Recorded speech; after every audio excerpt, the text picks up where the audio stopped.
Okay, so courage, what a tough subject, right? And so I wanted to start off my speech with a question that I don't know the answer to, but that hopefully through sharing my story, some of you can help me find some insight. I see courage as an interesting virtue because it's the preservation of other virtues when you're talking about morals, right?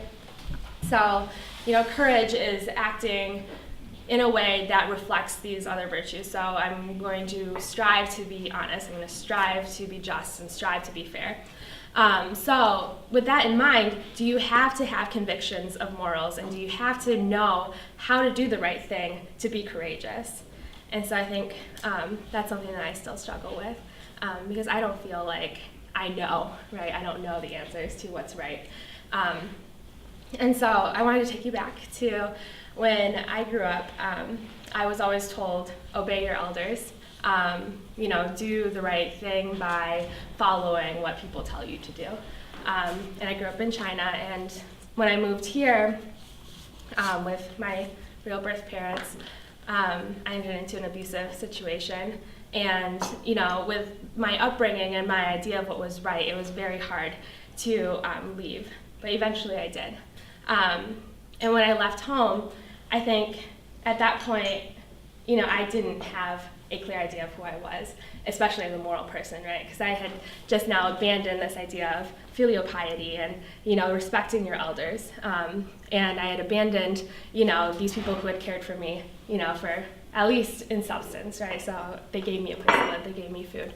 And so for the next few years, I found it very hard to act in a way that, to believe that I was doing the right thing.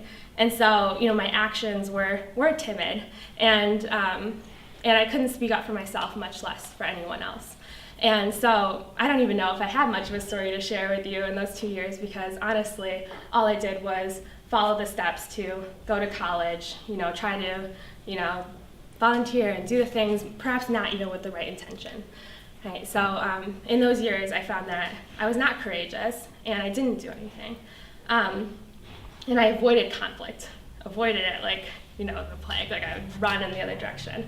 And eventually that became an issue too, because, that's necessary sometimes. And so I found that I needed to build strength within myself. And so I moved out in my senior year of high school, and I was 17 at the time, and someone was kind enough to take me in, even though I wasn't legal to sign a lease. And so I lived with a 35-year-old gay man at the time, and I found that he gave me strength, right? And people find it in different places. Sometimes it's in the friends who care about us, sometimes it's in the family that care about us, or sometimes it's in religion, or whatever it is that feeds you. And he gave me strength. But I found that what gave me courage was my caring for him. And so when I worked in a bar my senior year of high school, he often came to visit me or drop me off for work. And one of the patrons of the bar had approached him one night and said, I don't know if I'm allowed to say that on video, but I'm going to put a burlap sack over your head and beat you with a baseball bat. And so began kind of like my first stirrings of activism and this kind of like injustice that filled me. And I decided to approach the bar and talk about, should we set a discrimination policy? Should we, think about how are we protecting, the rights of everyone here? And in that decision, it was very hard because, this was a pretty traditional place where a lot of them didn't share my views. And Jay himself, my roommate, also felt like, you don't need to do this for me. You just do your job and, go to college, and that's what I want for you. And eventually, in my fight to do this, I became the target for this individual who had spoken out. And subsequently, I was sexually assaulted by that individual.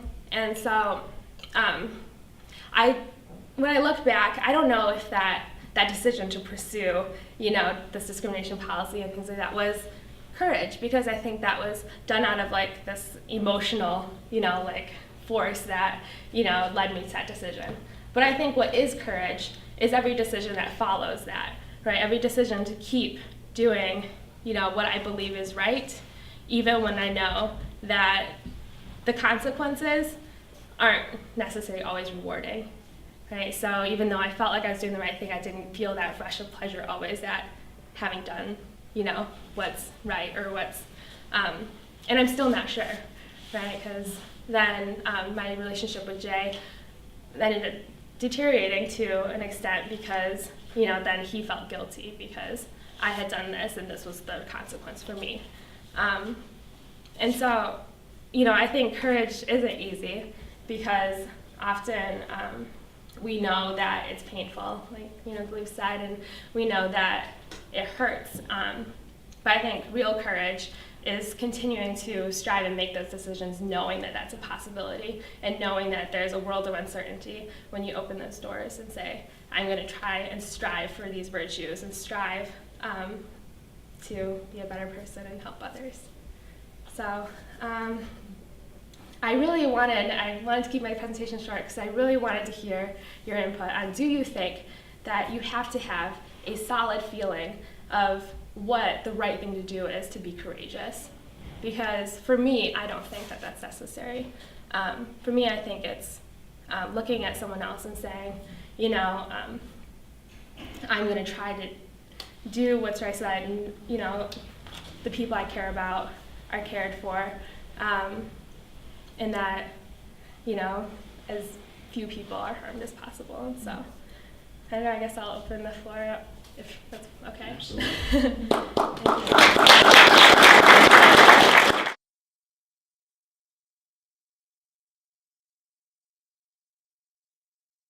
Thank A year ago, Gleaves, we had the same topic with a leader lens, and the topic was courage, and he asked each one of us to name things that we're scared of, but that would require courage for, and public speaking was mine. I spoke about it, and it took a bite out of me, so I'm going to stay over to the table and read a lot on this stuff.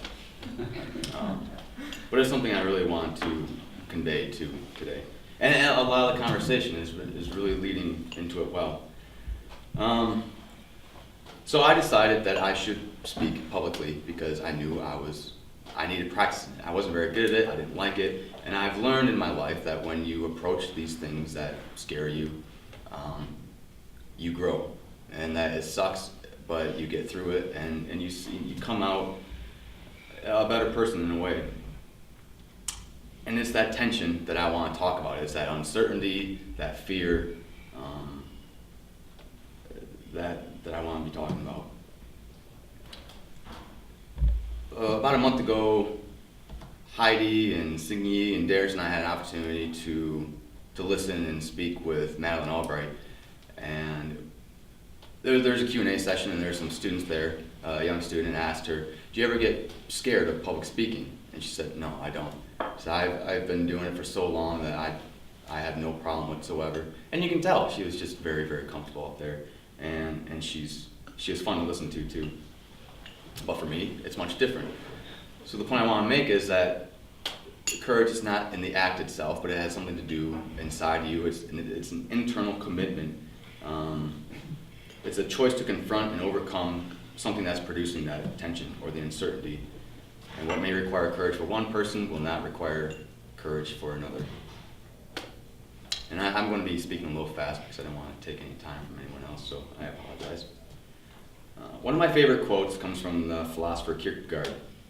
He said, life can only be understood backwards, but it must be lived forwards. This quote suggests a certain dilemma. There's an uncertainty about the way to go about life. We understand only when we look back, but unfortunately we can't understand everything when we move forward. And I think that he's talking about the tension that's necessary for courage. Over time, my view on courage has changed, and my original view of it came from a reading assignment I had as a junior in high school. It was Self-Reliance by Ralph Waldo Emerson. And it wowed me. I remember reading it, and it was the first reading assignment I really loved. And it was from this ancient guy, and I felt like he was speaking to me directly, and it was a generative experience. And it made sense to me. I felt like it was really true. And so his quotes became a part of my mental framework, or the way I see life. Quotes like, what I must do is all that concerns me, not what the people think. And to believe your own thought, to believe what is true for you in your private heart is true for all men, that is genius. And trust thyself. It was highly individualistic, and it really resonated with me. Right about that time, my junior year of high school, I met Chance. Chance, he moved to my school from Florida, and he was just this wild and crazy guy. He had this deep southern, despite coming from Florida, he had this deep southern accent. And we were very different people. We had different backgrounds, but we laughed at all the same type of things, so we became good friends. And I still consider him my best friend. He was very confident, very outgoing. He had tons of crazy stories, all about swimming in swamps and being chased by gators, running from cops. He had an endless list of broken-hearted girls that he's left behind. Dirt bike racing, stunt bike riding, playing in bands and bars when he was 14 or something. Now, I was skeptical about all these things, but he had this huge personality, so it lent credibility to these stories. And after spending time with him, he did do some crazy stuff, and I was like, well, okay, maybe, some of these other stories are true. And it was during this time, getting to know Chance, that I was still thinking about Emerson's essay and struggling to apply his self-reliance to my life. Being more spontaneous, saying what I think, being less constrained by doubts and by peers. But Chance, he was doing it. I was trying to, and he just seemed to be doing what I wanted to. His thoughts were automatic. They weren't conflicted like mine often were. Chance would speak without a moment's thought, and I would think twice before saying nothing. He was spontaneous and impulsive. He believed only in having experiences for real education, and he saw reading books as useless. It was just, it's classroom knowledge, but I thought reading books were pretty important. I was not a fast thinker, and I disliked the unexpected. But Chance took things as they came. Chance had trust in himself. He had what Emerson was talking about. He had courage, I thought, and I wished I had more of it. Senior year of high school, I decided to join the Army. I didn't think I would do it, but so I took off for 6 years, and I came back to Michigan after then. And I came back with this idea and this dream that I had picked up at some point in the Army. And I wanted to travel around the world. I wanted to take a whole year off, and I was serious about it. And I found a book and read about it, and I thought, I think this is really possible, but I didn't want to do it alone. So I asked Chance if he would go with me. So I was prepared to lay it all out, try to convince him, like, this is something possible and worth doing. And immediately he was just like, let's do it. I felt like, no, Chance, this is serious. Like, this is not something that we gotta think about this. And but he said he knew it. He said, yeah, let's do it. I'm down. So we planned. I enrolled at Grand Valley for a semester, and then we were going to take a year off and leave following that New Year's, and then be back by Christmas. But during that fall, I had a breakdown, and it suddenly became perfectly clear to me that this whole trip was delusional, that I was fooling myself the whole time. We didn't have the money to live for a whole year while traveling. I had a general idea of how everything was going to work, but not a real solid plan for where we would stay or how we would get money. So I thought the whole thing was overly optimistic and a case for wishful thinking. And I realized I was going to have to tell everyone that it's not going to happen, because we had been telling everyone we're going to take off for a year. And I was going to be like, no, we can't do it. Luckily, my little crisis faded away, and I still wasn't sure how we were going to do it, but I knew Chance was still gung-ho about it, and so I decided to go ahead with it, even though I wasn't sure how it was going to happen. And I never told Chance about my little breakdown either. Chance ended up selling everything he had, and we departed. Each of us had about $3,000 to live on for a whole year.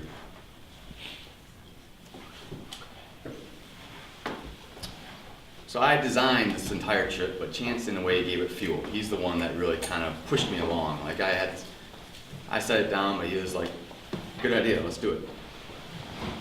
And once the trip started, I noticed we made a pretty good team. I did all the scheduling and planning, and Chance was good at navigating the scene once we got there. Through reading about all the countries I we stopped at. I had a historical and cultural context for the people that we were with, but chance was the one that could actually make people laugh. But something happened while we were in Australia that started to change, or had a big effect on the way I saw courage.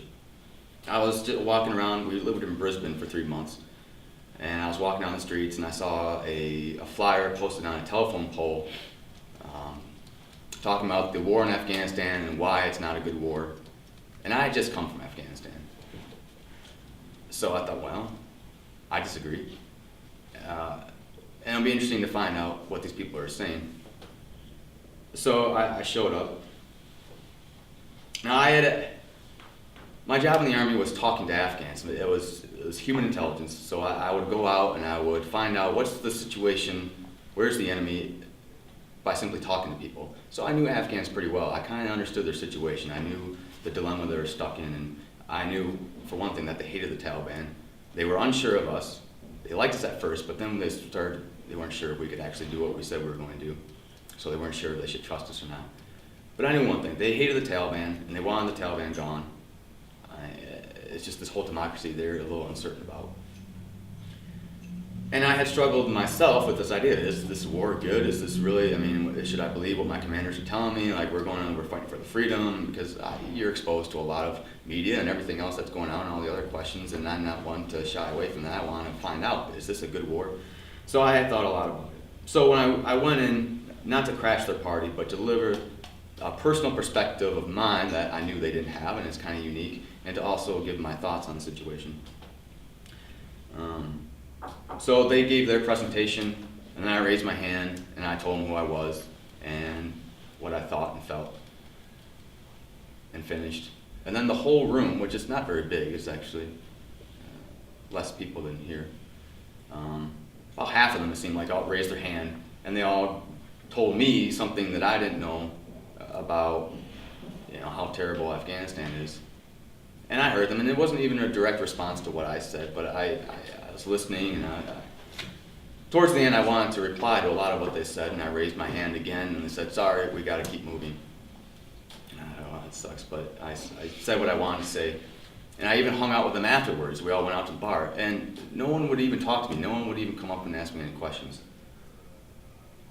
which was just surprising to me. And I remember leaving that night thinking, these people just want to believe what they want to believe. They seemed cowardly. They didn't seem to really have courage. They had no curiosity about what I was saying, or they didn't even listen to me. So I started to think courage is something more than stepping out and doing something like Chance did. Courage has something more about questioning these core truths that are a part of your life, or something that you think is really important that kind of holds you together in a way. Even though I hadn't read that quote by Kierkegaard yet, I was starting to learn his point from experience. Life can only be understood backwards, but it must be lived forwards. Chance was clearly better at living forwards. Being able to trust in the knowledge and abilities that he had, and being able to step out. He could accept things as they came, whether they be experiences or judgments. He was able to lose himself in whatever was the task at hand, or whatever he was experiencing. He was all in to what he was experiencing. It's putting a vision in front of you and going for it. This can be advantageous in many ways, but it also has its drawbacks. I think Emerson, in his essay on self-reliance, didn't take into account all the studying of books, which is basically the thoughts of other people, and examining of nature he did before he came to his idea of self-reliance. He didn't mention that in order to build yourself into something actually worth trusting, you're going to have to first study things. You're going to have to consider clues and suggestions from things outside of yourself. And this cannot really be described as self-reliance. Ultimately, we have to make the ultimate decisions for ourselves, what we believe, but we rely on other people. We are formed by people around us. He said that what I must do is all that concerns me, not what people think. But sometimes what people think does concern us. Psychology tells us that we are particularly bad at seeing our own faults, and that people are actually better at seeing our faults. I was truly inspired when I first read, to believe your own thought, to believe that what is true for you in your private heart is true for all men. That is genius. And I still use that idea to urge me on at times. Sometimes I feel like, am I the only person really thinking this? And I remember that, and I raise my hand and I say something, and I've been really grateful for that, and so it kind of pushes me on at times. But there's also something crazy about that quote. To believe what is true for you is true for everyone can easily be the mantra of an extremist and can isolate you. When you have true belief in yourself and you have this kind of self-reliance, you become closed. You have no need for humility or curiosity, and you cut the cord that connects you with others, and I believe reality. I believe there is something true for all men, but to figure that out takes incredible amounts of patience, thinking, and listening to one another. It requires us to look backwards to understand how we all relate. Looking backwards allows us to gain understanding of where we've been and what's ahead. It's why we study history. It's because we believe that if we figure out what happened then, we can figure out what's happening now and in the future. It allows us to find patterns in our life that reveal who we are, to develop our stories and piece together our identities. It tells us what's actually going on in this crazy world all around us. Looking back is how we question conventional wisdom or prevailing truths and avoid poor assumptions. But Kierkegaard's philosophy is actually pretty accurate by today's psychology standards as well. About 2 years ago, a Nobel Prize-winning psychologist, Daniel Kahneman, wrote a book called Thinking Fast and Slow. And he combines decades of research on the way our minds work to come up with 2 ways that our minds work: thinking fast and thinking slow. System 1, or fast thinking, is responsible for generating impressions, feelings, and inclinations. It operates automatically and quickly. It can execute skilled responses and generate skilled intuitions after adequate training.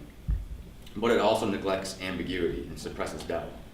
It is biased to believe and confirm what it wants. When thoughts come easily, it accepts it as truth. System 2, or slow thinking, on the other hand, is deliberative and effortful. It's responsible for recalling memories, and it's responsible for self-control. It seeks information and then it asks questions. It's linear and it follows logical steps. Each one of us operates within these 2 systems every single day. We switch back and forth all the time, every waking moment. It's really the only 2 ways our minds work. Many of us, however, tend to lean towards one side or the other. Chance, obviously, I think, favors system 1, and I am more system 2. To tie all of this back to courage and leadership, I think as we go on in our lives and in our leadership roles, we'll have to face difficult decisions, and sometimes with very high stakes. Good decision making requires a combination of using both systems 1 and 2, or seeking to understand or living out our understanding. We must be able to understand the complexity of situations and the ramifications of our decisions, but unfortunately, time keeps moving, change keeps happening, and we have to make decisions and we have to act, even if that means we don't really know what's going to happen. Balancing these demands creates a dilemma and a tension. Napoleon is quoted as saying, "Take time to deliberate, but when the time for action has arrived, stop thinking and go in." For some, it will be much more difficult to stop examining every single side of an issue before actually making a decision, and to simply trust that the knowledge that they've gathered up to that point is sufficient to act and to do something. For that, it will require courage. For others, it will be more difficult to stay vigilant for new or contradicting information, to be able to examine the decision or action after it happens and acknowledge shortcomings or gaps. And even more difficult still, questioning whether the shortcomings or gaps are an indication of something wrong with your guiding framework or accepted truths. Or ultimately, having the ability to radically alter your direction. Doing all this will also require courage. A part of my story was about me learning to accept who I was and what I had to offer and stop being so damn jealous of Chance and what he had. I realized, after all, I am proud of who I am and what I've done, and actually my ability to think through things very carefully and to consider ideas that are completely opposite of mine, opposite of ideas I hold very dear to me, has helped me a lot in my life. It's allowed me to stand firm when I need it. I've seen how much this has helped me. However, I also know that I'm still not very comfortable jumping into new things before analyzing them. I've accepted this as a part of myself, but I still acknowledge it as a weakness. and I would like to fix it. I would still like to be more like Chance in that respect. The only way to do this is to have the courage to continue practicing stepping out and living forwards. Being friends with Chance has pushed me to do things I wouldn't have otherwise done. When I was so full of doubt and absolutely convinced the trip couldn't happen, I needed a little bit more of the spirit of Chance. And there'll be more times in the future like that. Chance has pushed me to experience that tension, and it's made me a better person. But I also hope Chance has learned something from me. While Chance encouraged me to take off on that trip and many other things, I wasn't actually too crazy to believe it was impossible. If it hadn't been for my planning and foresight and a lot of help from people throughout the entire trip, including $1,500 from my friend, we would have been broke or lost, or we would have had to head home months before we actually did. We needed each other in this way. As leaders and human beings, we prefer to stick with what we know or do best when we're confronted with difficult situations. I think we do this in order to avoid that sense of weakness or tension or uncertainty. Sometimes we will have to trust in ourselves and stand firmly alone. Other times we'll need to acknowledge our ignorance and seek more understanding. Unfortunately, we can't choose the situation we want. We are stuck between two opposite and incompatible ideas. To do what is needed when it's needed requires us to acknowledge the uncertainty so that we can face it and have courage. Thank you.